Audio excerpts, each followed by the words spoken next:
அனைவருக்கும் இனிய வணக்கம். புலமைக்கூடல் யூடியூப் சேனல் ஊடாக மற்றொரு வினாவுக்கான விளக்கத்தை தருவதற்காக வந்திருக்கின்றோம். அந்த வகையில் இதுவரையிலும் புலமைக்கூடல் யூடியூப் சேனலை சப்ஸ்கிரைப் பண்ணாதவர்கள் புலமைக்கூடல் யூடியூப் சேனலை சப்ஸ்கிரைப் பண்ணுவதன் மூலம் நாங்கள் தொடர்ந்து எங்களால் விடப்படுகின்ற கற்ற சம்பந்தமான விடயங்களை நீங்கள் பார்வையிட்டு அதன் மூலம் பயனடைத்துக் கொள்ளலாம். வாருங்கள் பிள்ளைகள், நாங்கள் இதை பார்ப்போம். ஓர் எண்ணை 4ஆல் பெருக்கி 10 கூட்டினால் 42 விடையாக கிடைத்தது. ஏனி அவ்வஞ்சாது இந்த அவ்வண்ணு கேட்கக்குள்ள பார்த்தீங்கன்னு சொன்னால் ஆரம்பத்திலே அந்த சொல்லப்பட்ட அந்த ஓர் எண்ணுன்ற அந்த எண்ணை தான் கேட்குறாங்க. அப்போ பிள்ளைகள் பாருங்க, இந்த ஓர் எண் என்று சொல்லப்பட்ட இந்த ஓர் எண்ணுன்றது எங்களுக்கு என்ன எண்ணுன்னு தெரியாது.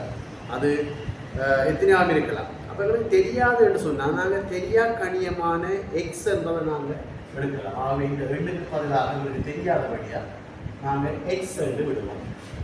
அப்போ எக்ஸை விட்டது இந்த ஓரெண்ணைக்கு பதிலாக நாங்கள் எக்ஸை விட்டுருக்கிறோம்.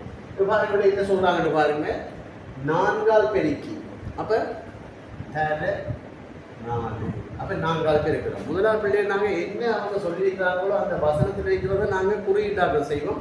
அதுக்கு பிறகு நாங்கள் பார்க்கலாம் என்ன செய்யறோம்னு உங்களுக்கு சொல்லித்தரோம். 4ஆல் பெருக்கி 10 கூட்டினால் திரும்ப அந்த 10 கூட்டலாம்.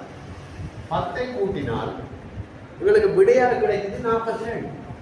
பாருங்க 42 விடையாக கிடைக்குது.